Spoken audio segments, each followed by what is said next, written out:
sitting in the camera. It's like, why am I up here? Because you're Xerxes. Well, we're just out of 300. Rise of an Empire. 302. The 300.5. It's the sidequel. It's the Lion King 1.5 of 300 movies. This is the stuff Timon and Pumbaa were doing during all that shit. This was fucking Insidious 2 style fucking around. More so for you than for me, because you just watched I mean, not that you just watched the first one, but you watched it again last night. Yeah, like yesterday. Uh-huh. Because like I was thinking about it, I'm like, well, okay, we're gonna go watch this one, you know, like, come to think of it, I haven't seen the first one since like forever. Yeah. So I'm like, okay, well, we'll go ahead and watch it. Watching it, I'm like, wow, this is really good. I forgot how good this is. You know, it's a fun film. And then watching this one, it's just like every 5 seconds, it's them calling back to the first movie, showing whole scenes from the first movie. Adding things on top of scenes from the first movie. It's like, fuck, if you just wanted to show us the first movie again, just bring it back to theater.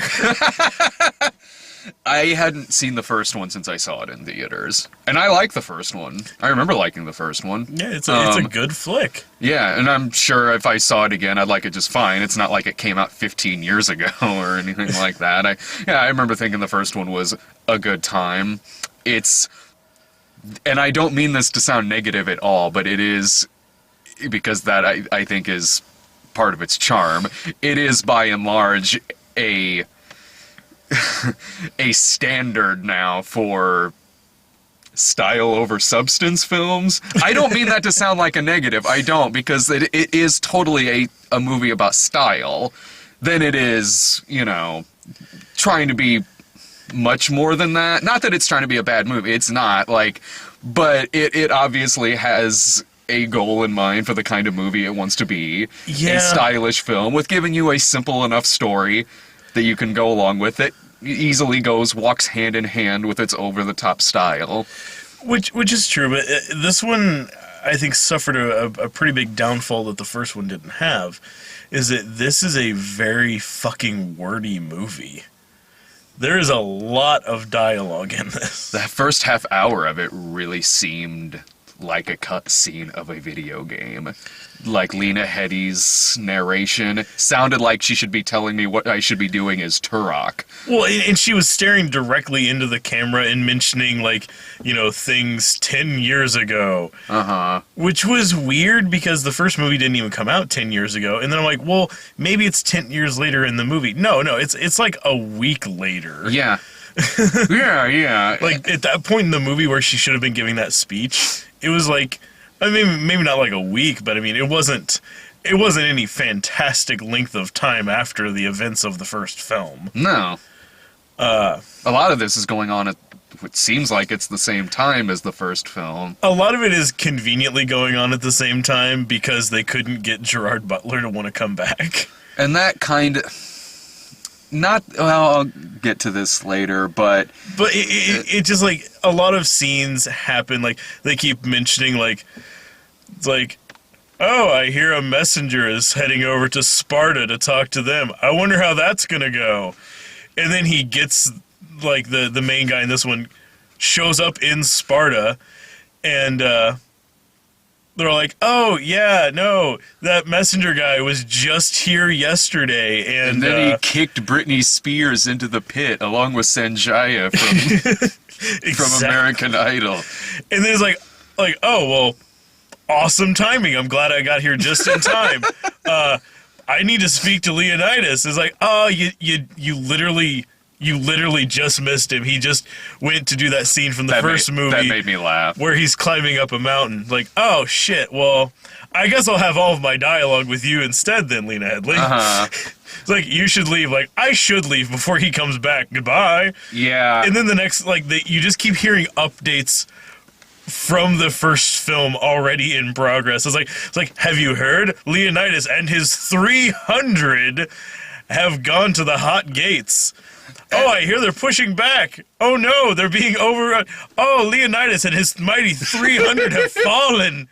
Oh, the hot gates. It went a little overboard with that. I mean, I get that it would have to do that here and there just because of when the story's taking place, but they do that a lot in this movie. I mean, I'm sure you picked up on it on more of them than I did. Having just watched the first one, it's like, oh my fucking god. Yeah, like they kept showing, like they would be talking about like Leonidas, like it's like, oh, I hear he was heading there, but his group was betrayed by this hunchback. So they just showed like footage from the first one where they're just getting to the hot gates and they finally stop and talk to that hunchback guy. I was fine with that because I'd rather that than like a stand-in or something like that, like how they George McFly Crispin Glover into 2 and 3. Well, but even past that, like, it wasn't even necessary to show the footage from the first one. That it was like a really quick little thing. Is like they could have just said that it happened. I kept getting the feeling like they thought that, like, it's been several years since the first film came out, so we should probably keep showing you clips of that so that you'll remember it. Yeah, and if anything, because there's so many references in this, I guess maybe to mix it up to where they weren't just all the time describing it. So here a couple of times, we'll just show you a couple of things from it. Honestly... And they got things about it wrong, even. Did they really? Even, like having one of the characters in there, like, they keep mentioning the, like, oh, they were holding the gates alone, just Leonidas and his 300. That was it. No one else was there, just them. I'm like, wait, in the first film, there's like an entire like battalion of Athenians that show up towards the beginning, and then they help them like later on throughout like the rest of the film. Like, what about those guys? As all of the people in this movie are Athenians, I figured they would know of this. And you caught that. I didn't catch that. Like all the Athenians that show up in the first one are wearing like the same like leather daddy outfits. Oh, okay. Yeah. And lips to hips. I'm sorry, everybody in this looks like a fucking He-Man character from the 80s. But then like all the ones in this new one are also similarly all dressed the same, but the two groups are not dressed the same in and of themselves. Yeah. So it's very just odd. But yeah, they keep mentioning like that no one was there to help them, like forgetting that. And then one of the guys, like one of the Athenians that got away in the first one, shows up and tells them like, "Oh man, Leonidas died." Like oh, well, okay. Now I'm gonna get my cockles off by watching these two boys fight. Practically real dialogue from this movie. Yeah. But then it's odd things they kept doing, or like a couple little in-jokes with the first one. Like, it bugged me. Like, there is a scene in the first one where when actually the Spartans run into the guys from Athens for the first time, like, you know, there's this like nice little scene with like Gerard Butler, like, oh, what do you do? Oh, I'm a farmer. Okay. What about you? Oh, I'm a poet. I'm a writer. What about you? Oh, I'm a sculptor. And then in this one, like, one of the guys makes a crack about, like, it's like, oh, we're not doing too bad for a bunch of farmers and poets and sculptors, huh? Like, I was wondering why that got laughs in the audience, because I don't remember that from the first one. It's been... I wouldn't have remembered if I hadn't just watched it, but... I was wondering why that line got a few laughs in the theater. Like, did I... All right, whatever. But it was just an odd thing to do, like...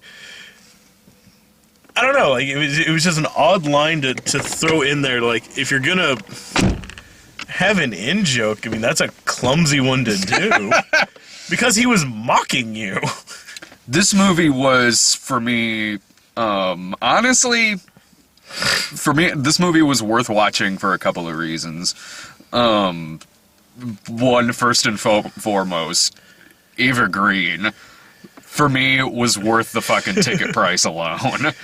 Jesus. She is insane and awesome. Every time she's on screen in this movie, the movie worked for me. It totally worked. This crazy, batshit Ilsa, Tigress of Persia movie, she is having so much fun in this movie. She totally gets the vibe of this thing, and she just goes for it. She is unapologetic in this performance. It's stunning. Like, this is the kind of performance that I would so give all the awards to. Like, this is McConaughey and Reign of Fire. This is batshit. That's a good comparison. Yeah, this is insane. What she's doing in this is perfect. She makes this movie every time she's on screen in this. The movie comes to life. The movie has its own identity. It actually has a three-dimensional character when she's on screen. Yeah, because when it's following all the Greek soldiers and everything, it's flat. Yeah, you can tell like they're stand-ins for the Spartans. Yeah, they are. Every time it is just the Greeks in this movie. I did not give a fuck. Like, I didn't give a rat's ass when it was just the Greeks on screen, because the main guy in the movie, not that he's necessarily like bad, but I mean, when you're comparing him to Leonidas, he does not have the gravitas of Gerard Butler in that movie. Yeah, I mean, he does like all the angsty like yelling and everything, but bland. Like Gerard Butler, like Leonidas as a character, like he's having a really good time. Like fighting this stupid little battle on a goddamn cliffside is the best thing that has ever happened to him. And he is not afraid to let you know that. Yeah, and when they're screaming like that in this movie, it feels less like that's something they would do in the moment, and more so they're just screaming because this is a sequel to 300. Yeah. That's seriously it. The screaming comes really out of nowhere. It's kind of jarring when it happens. But here's the thing. When this same character is in scenes opposite Eva Green, they have wicked chemistry together. There's a sex scene in this film, which makes up for the fact that we don't get many sex scenes in movies anymore. This is the sex scene that should have been the sex scene in Dark Shadows. Like, they are beating the shit out of each other, throwing each other against walls. She goes bare-chested, not a body double, just standing there, full shot, tits out, fucking holding a sword. At the end, when they're fighting, she screams to him, "You fight harder than you fuck." Like, this performance, this character is amazing.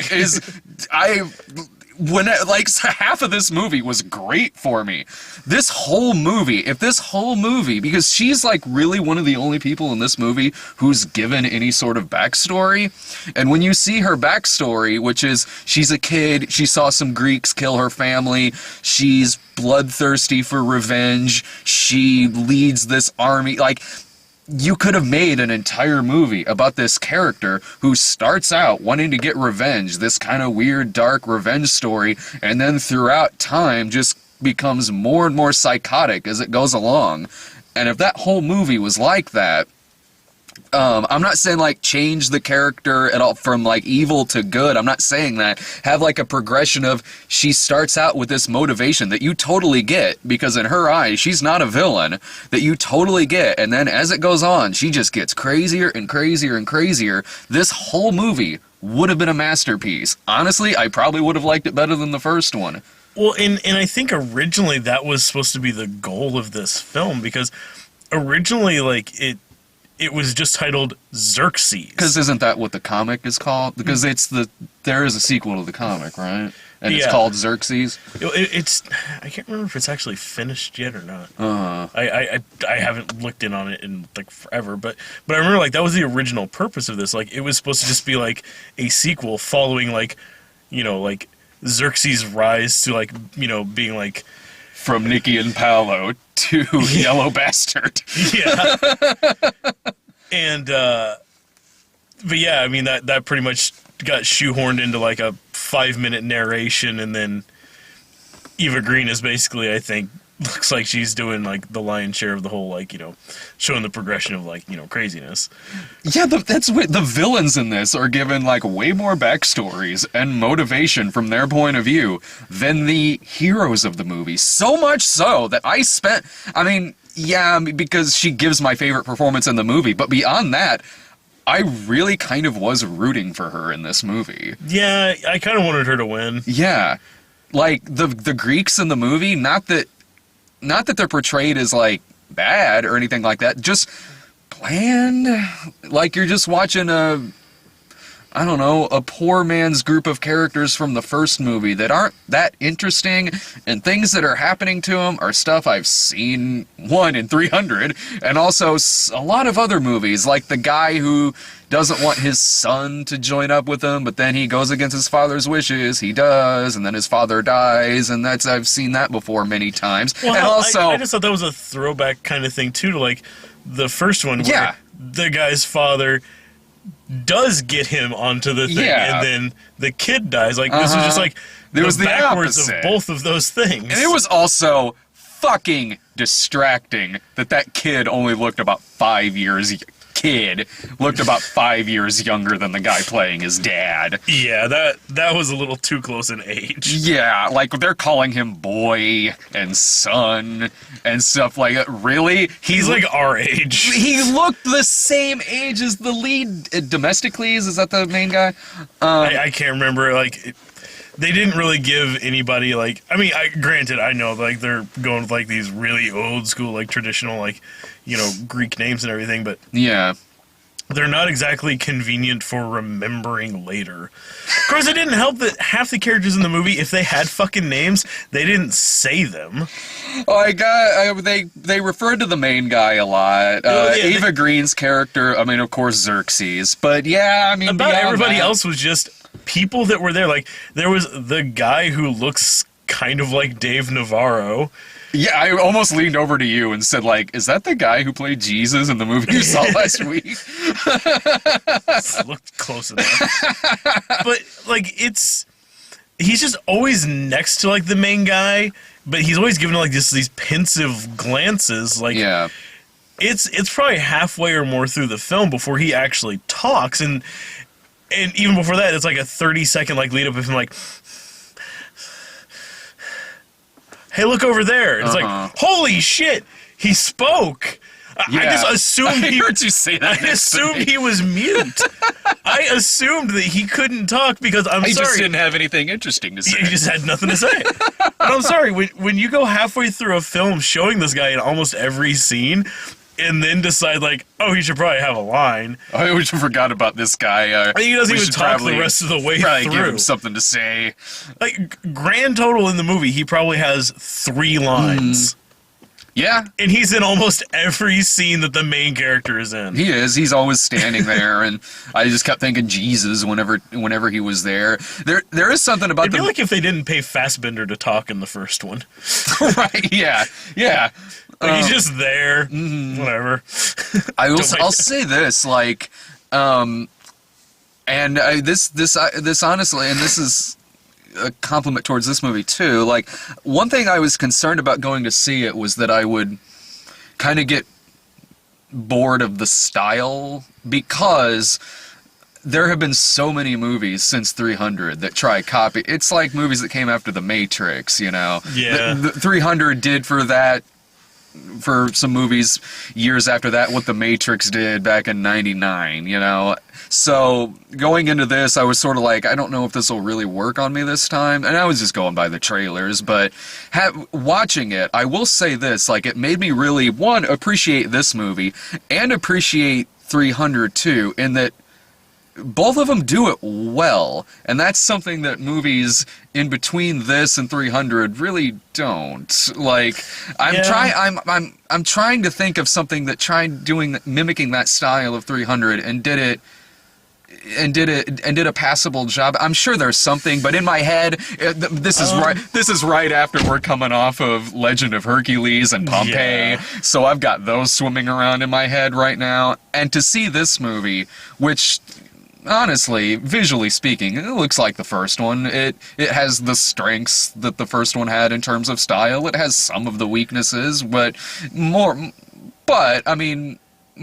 so strengths than weaknesses. I thought it did it just fine, especially their use of 3D in this, which they had a lot of fun with. Yeah, which, I mean, it was pretty convenient and easy because, you know, like, 3D always looks better in animated stuff, and this is, I mean, this isn't this isn't technically meant as like a knock against the movie or anything. No. Like everything in this movie is 3D. It's like the people are real and like the deck of the boat, and everything past that is just fuck off. That's another thing too. There really is no strategy in this film.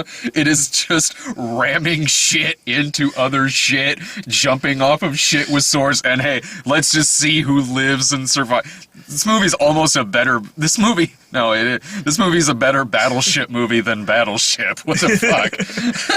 Yeah, their military strategy just seemed to be like, it's like, now we'll ram all of the other boats and hope that ours don't sink and theirs do. I love the guy who accidentally caught on fire, and when he fell off the boat, fell through like the hot oil being sprayed out of it, which caused a giant lake of fire. Like, I'm still not sure if that's exactly what they wanted to happen, but it happened. It happened. So fuck it. Roll with it. Shit. That's a thing that happened. Like, it cuts to Eva Green, and she almost has this... You can almost see this thought in her head, like, did we do that? What the fuck just happened? We were gonna set everything on fire. I can't tell if this was part of the plan anymore. Mm-hmm. But, I mean, this was... The one thing about the style in this, but I don't think that this really isn't the movie's fault. Did you notice how dim the projector was set in this fucking film? And it wasn't the movie. It was, like, I noticed it when we sat down to watch previews, well before putting the 3D glasses on, that they accidentally set the projector really fucking dim, which a lot of times kind of made this an ugly film to look at. But I'm blaming the projector on this and not the actual movie in and of itself. But yeah, I mean, it's the sort of thing, like, when you have a movie that you're projecting in 3D, you want to boost it as much as you can. Yeah, that's what they're supposed to do. Half of this movie is at night in the rain. Yeah. Like, there are entire scenes where it's like they're doing like this really fast and then slow motion and then fast again fight style. That, I mean, if it wasn't for it like slowing down constantly to like show you what's going on, you wouldn't be able to see what was going on. No, not at all. You wouldn't, and I don't think that's not even a fault of the movie. Like, yeah, I mean, it wasn't like it was moving so fast. It was like just a blur until they freeze frame it. Like, no, it was just, it's dark. It's fucking raining. You have like all of the Persians wear head to toe black leather. Yeah, it's like, unless there was like, you know, like that fight scene at the very beginning where there was like, you know, every time it went slow motion, like lightning would strike. And that was like the only way you could... That was the god of Zeus, my boy! That was the only time that you could see what was happening during that whole fight, because it was just such a you know, it was dimmed. The whole scene is practically pitch black anyway, and 3D is hard to track stuff that's going so fast. Mm-hmm. And yeah, I mean, like I said, like I wouldn't put that as a fault to the film. It was just... No, I mean, if the projector was set the way it was supposed to be set, it would have looked just fine. It wouldn't have been too dark to where you could... I mean, there weren't many moments in this movie where I couldn't tell what was going on. It was just distracting because it was obviously set too fucking dim. Yeah. But they had fun with the 3D. There's shit getting flown at this movie's gory as fuck. Like, there's heads flying at the screen, flaming arrows, arms, blood. A lot of fucking blood. And that almost seemed to me, because like rewatching the first one, like I remember it being like fairly graphic, but in comparison to this, not fucking even remotely. It's like how like whenever you mention like, it's like, oh no, the Saw movies. No, those are horribly graphic and violent. Like, not the first one. Not the first one, no. That's like saying Halloween is a horribly graphic film. But you know, the later ones, when that became a Saw movie, that's what this one felt like. This one felt like a 300 movie. It's like, oh yeah, there's got to be like constant blood just pouring out by the fucking gallon. And I think that's largely because they were taking advantage of the 3D. Yeah, but they spared no expense at animating blood just going... I was totally, I was totally fine with that blood in this movie, because it's blatantly done for stylish reasons. It's done to look like a cartoon, Yeah, to look like a comic. When you're trying to do like a straight horror film or a straight action film, and like all of a sudden it's like, beep, like, whoa, what was that? But yeah, for this movie, it was like, okay, it fits with everything else you're doing. Like, you can't get mad about it. Yeah, like slow motion blood, like forming its own life almost, like it's the fucking T-1000 flying right at the screen. Like, I'm totally cool with that. Like, it worked. It worked. Everything else in the movie was fucking animated to look like a cartoon. That's what it is. It's a fucking cartoon. The goddamn horse. So, random horse. This is a great year for random horses so far. Yeah, there were actually two breakout stars of this film, both horses. The horse at the beginning, that he's fighting a dude, pulls him off the horse, and then the horse gets spooked, and then you get a slam in zoom on the horse. It's just like panicked eyeball while the horse is like rolling, like, I don't know what to do. Lightning crashes, and then poof, hooves right on the guy's fucking head. That was awesome. Like a ripe melon, just... This is a great year for, like, horses in movies. Doing crazy batshit things. Yeah.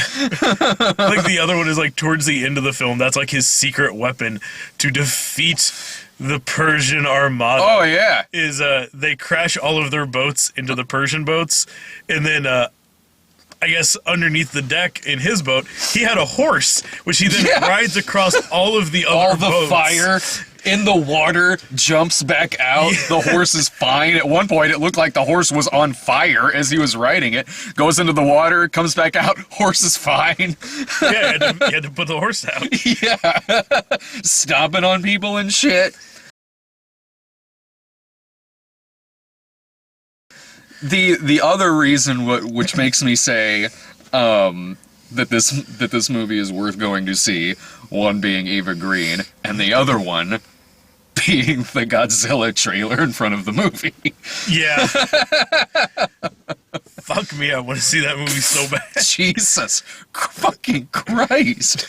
That's the most suspenseful thing I've seen in the theater all year. So fucking ready for that one. Yeah. Heisenberg versus Godzilla? Fuck yeah. I think it's great. I was reading a thing the other day, an interview with the director of Godzilla, and he was actually saying, like, it's like, oh yeah, no, I'd never fucking seen Breaking Bad. Whenever I asked for Bryan Cranston, I just really remembered seeing him from like a handful of episodes of Malcolm in the Middle and an episode of Airwolf. Oh, I want the guy who played Tim Watley on Seinfeld. Yeah, get him. I don't know. He probably hasn't been anything in a while. It's like, so that's what you picked him from. Nothing else he's done is like, it's like, nah, I saw Malcolm in the Middle like 15 years ago. I thought, like, yeah, that guy's got spunk. He's got moxie. He's going places. Get that guy who should be playing Lex Luthor. We said Heisenberg, not Eisenberg, you asshole. It's a silent H. That was my first time seeing that full trailer for Godzilla. I'd seen it. I'd seen it online, but yeah, not theatrically. Like, holy shit.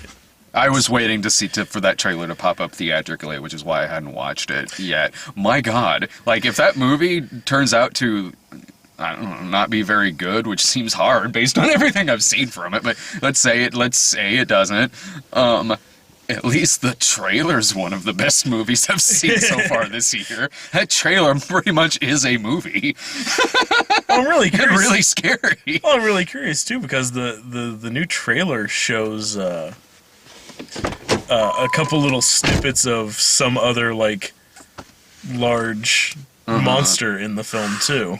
Yeah. So I'm like, ooh, who's it gonna be? You think Cranston will turn out to be Jet Jaguar at the end of it? I fucking hope so. If there's a god. Is this in canon with King of the Monsters? Is it supposed to be in canon with any of them necessarily? Because, I mean, some of the stuff they said in the trailer made me think that they were referencing King of the Monsters. I'm honestly not sure if this one is supposed to be going in line because, like, classically, that's how Godzilla movies go. Is it like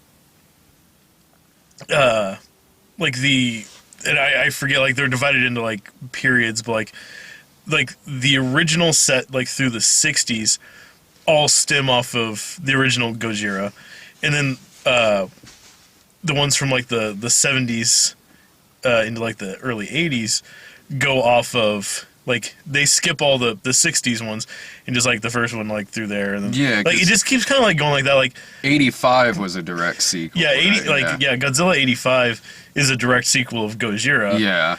It just picks up and goes to that. And like the Millennium series, like each one of those is technically the direct sequel to the original one too. Yeah.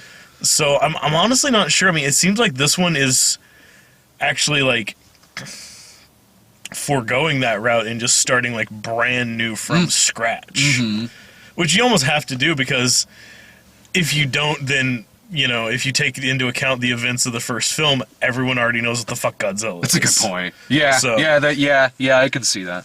I can see why they do. Regardless, like, that movie looks so fucking good. Yeah. Holy shit. Well, Godzilla looks terrifying. Like that one like shot you see in the trailer, like just head on. Yeah, it's like he's just like sitting there roaring like, fuck. That looks scary. Yeah. Like that old shit where he's like fucking doing like the dance and everything. Like, that's not scary. Sliding on your tail, that's not scary. That shit, that was scary. Sliding on the tail, fuck yeah. Come on. You're almost there. Or playing baseball with his tail with Son of Godzilla. Oh, God. There's a reason he's having his first game of catch with his boy. It's heartwarming. There's the reason my favorite ones are like the 80s through the 90s series. Right. What about... It was Italian Godzilla, right? The colorized one that we watched. Oh, God, Holy that was shit. so hard to watch. The Luigi Kazi one. If you haven't seen this, it's King of the Monsters. It's Gojira, but colorized. It looks like, you know, the first time you ever tried using watercolors, you're like, I'm going to paint the sunrise. Yeah. It's just, that's what this looked like. Like, this part of the screen was just green for like 20 minutes, and this part was blue, and there was like a pink circle here in the bottom. And eventually there would be one scene where there would be something where, like, that makes sense. Like, there's a hill in the sky, and like a balloon down here. Like, oh, that's why the pink circle. Yeah. But, like, yeah, they had like 5 gels throughout the whole movie. That's it. It was, it reminded me of the first time that they did Game Boy Color on the Super Nintendo. Yeah. Like, it's not really like the correct colors, but there's other colors there. Just everything's blue. Before it wasn't, now it is. Yeah, I haven't seen this. Holy shit. We watched it over at Ed's place one time. You can barely tell what's going on in that The fucking shit thing. he gets a hold of, man. Jesus Christ. He got himself a copy of Bacalao the other day. You don't know Bacalao? You know, it's basically like, it's a Jaws like spoof, from Brazil maybe? I'm not sure, but it's like a spoof Jaws movie from the late 70s, I believe, that's about a codfish. It's basically like if the Tramps made a Jaws film. Oh boy. Because that's what I've been fucking holding my breath for. The Tramps. I gotta see this Bacalao movie.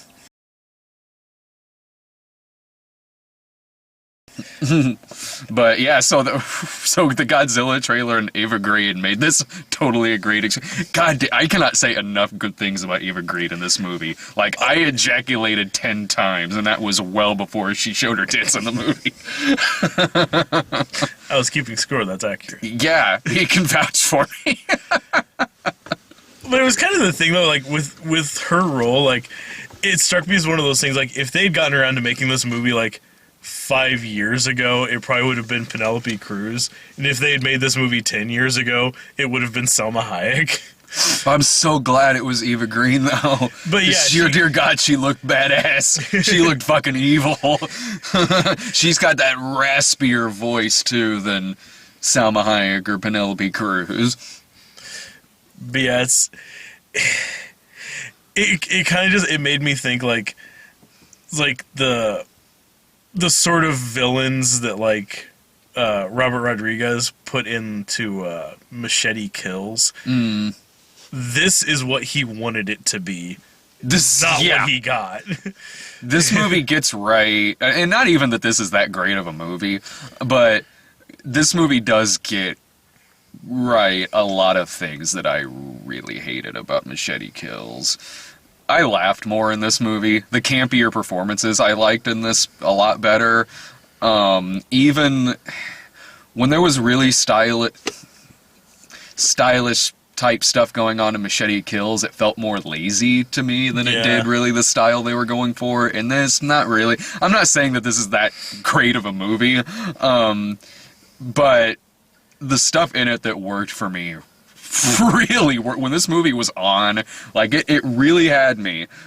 But then, like, you know, then when it would cut to the Greeks just sitting around, like you said at the beginning of this, just being really wordy about nothing, really. But really about nothing, just exposition, that's it. Not even doing it that charismatically, or especially when you're comparing this guy in this to Gerard Butler. Yeah. It's...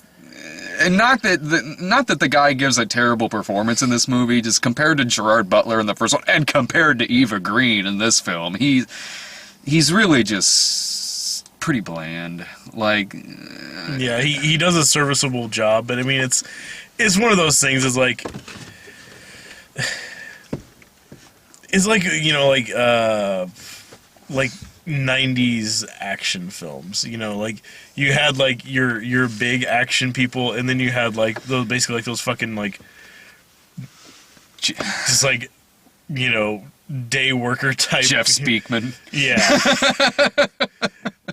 It's like, oh man, we're gonna make a direct-to-video sequel of like this Steven Seagal film. Who's available? Fucking Dacascos is available, motherfucker. Then you end up with that. You know, it's like that. That's what this felt like. It felt like if this had come like if 300 had been made like mid-late 90s, this one would have been direct-to-fucking video starring this guy. Yeah. And I don't know, like maybe in other stuff, maybe this guy's really good, but in this one it was just like he had one fucking mode and he stuck to it. Yeah. And it again, note. It doesn't help when you're constantly comparing him to larger than life fucking Gerard Butler in this and Eva Green in this movie. Like, it just doesn't, but again, it's like I said earlier, the parts in the movie where he's fine is when he's opposite her. Then he works, because they do have great chemistry, which I think speaks more to how good she is in the movie than him necessarily. Well, it's the sort of thing like she helps just like bring out character in the other characters that are there too, because like, you know, for this originally starting as a film about Xerxes, he's in about like 40 seconds of the fucking movie. Yeah. I mean, that's a little bit of an exaggeration, but I mean, no, you're right. He's too heavy. He's not in it much. I'd put him as like maybe like a tertiary character. Like he really just kind of bookends it. Yeah, he's in the movie, but I mean, he's in it as much as like Lena Headey is. Yeah. But yeah, like the scenes that he's in by himself, while they're explaining like the origins of Xerxes, again, it takes like 5 minutes. Yeah. Absolutely nothing, just bland. Like he has like a couple of lines and just barely does anything. And then even like scenes when he's like, like they recreate the end like of the first movie, like all the dead Spartans there, and it shows like the Persian army like marching past them. Yeah. And he's standing there like giving a speech to no one. And this movie's really a collection of giving speeches to no one. Yeah, there's a lot of, like, people just giving speeches, and you look around like, there's fucking no one here. Who are they talking to? Oh, they're talking to us. I figured that out when they look directly at the camera. Yeah. What do you think, audience? No, Lena Headey, don't tell us, tell them. But But like he's a block of wood. But then like in that one like really good scene where like she's basically like she's not afraid of him, his 10-foot tall gay ass. Like she doesn't give a shit. Backsassing him, he like slaps her in the fucking mouth, and she just gets up, just crazy, like stringy hair, just bleeding out of her mouth. It's like, you know what? Go fuck yourself. Yeah, I'm gonna do what the fuck I want to do. Sit right, here, you bitch. Exactly, you tall bitch. This is the same girl we saw make out with a severed head earlier. That just made her more powerful. What the fuck? Now she's wearing a suit that has spikes on it. Holy shit! At the end of the movie, she's got this insane armor on. It's like this leather bondage gear with like gold bones on it, and like it's got like a golden spine on it, but each of the spine, like each of the vertebrae have like this giant like bony looking like spike coming off of them. Again, all the bone parts are like dipped in gold. It's like, who the fuck is she? I want a spin-off with that fucking character. I want like the years between when we saw her as a little girl at the beginning of it to the events of this. My God, I would love that so goddamn much. Would you recommend seeing this? If you've seen the first one, I'd say go for it. If you haven't seen the first one, go for it anyway. They'll catch you up on it.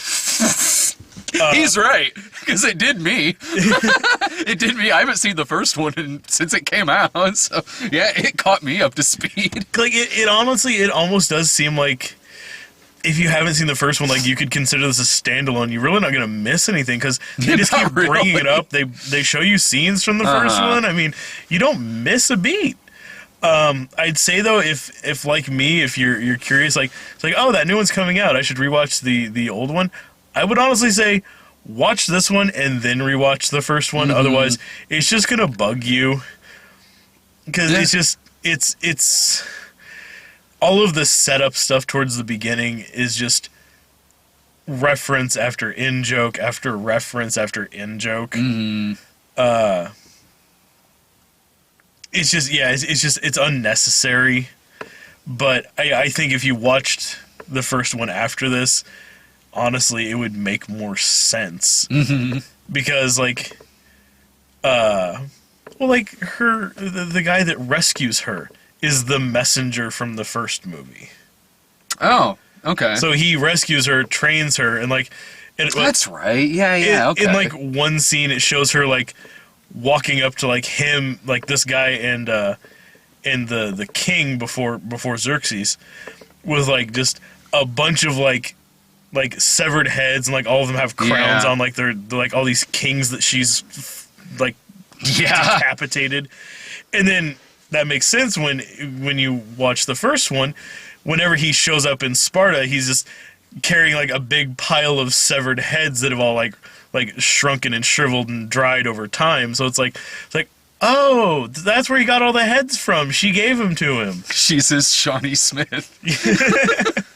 But it seems like if you watch that one actually after this one, it honestly makes more sense chronologically. Right. I think I might actually do that. I haven't seen the first one. Again, I haven't seen it in a while, so I might actually do that. I might just watch the first one tomorrow. I honestly, let me know, but I honestly think it'll make more sense watching it again after this. I will. Than before it. I'd recommend it as a matinee movie. Honestly, like very bloody matinee. I'd recommend it as like if you catch a screening of it for like $5 or $6, I mean, based entirely on the few things about it that really, really do fucking work. You got to sit through a lot of some boring shit, but when it works, it does. And I could recommend catching like a $5 or $6 screening of it. I mean, it's definitely like for the 3D. I would say that it is worth catching at the theater. Content wise, like you said, like it's kind of light on the ground on that, but you're going for the style of it. You're not going you're not going to see this one because it's like this one's not going to be up for any fucking awards. This one's not going to be, like joining other best adapted screenplay. No. You know, Although I would love it so hardcore if Eva Green got an Oscar nod for this movie. Holy shit. she does a really awesome job. It'd be a wild That's a wild card, man. show clips from this and then whatever fucking movie Meryl Streep's gonna do. Yeah. Because she'll be there. Yeah. Yeah, I would totally be I would campaign for that hardcore. Are you gonna go see the Tyler Perry movie with me next week? I forgot about that. I can already rope someone else into going. about I can already rope. It's the Tyler Perry movie and Need for Speed. Technically, I don't want to see either. No, like I'd rather actually, see Need for Speed. actually, it'd be really cool if you and Irving were at Need for Speed to compare it to Getaway. I could work with that. And it gets me out of seeing the Tyler Perry movie without Tyler Perry. No, he's in it. Oh, he is? Yeah, he's in it. Oh, he's, wow. he's, I thought this was just another one of those where he, like, produced it. No. It's written and directed by him. Well, Oh, you mean just No, it's not. It's not Temptation. He's in it. I don't know how much, but he's in it. He's one of the handsome, according to the trailer, love interests of the movie. See, this is what happens when you write your own script. You can be as handsome and charming as you want, because everyone else has to say it's true. Look how manly and not super effeminate that guy is. The one with the chiseled features that don't at all look marshmallowy. That's true. He looks Look like at an how handsome. extreme badass and not like a big gay teddy bear. That's that's one of the perks of writing and directing your own stuff. Look how handsome everyone said I was in Game Boy. So handsome. Maybe I could try to rope Sarah into going to see that with me. Her and I both got off Tyler Perry free last year. Yeah, y'all motherfuckers need to go see some of that. Get a little in your life. I'm curious, it'll be the first one that I've seen all the way through, discounting Alex Cross. It'd be the first one I've seen all the way through, because anytime I've ever tried watching one, I shut it off after 15 minutes. Boy, have I wished I could do that.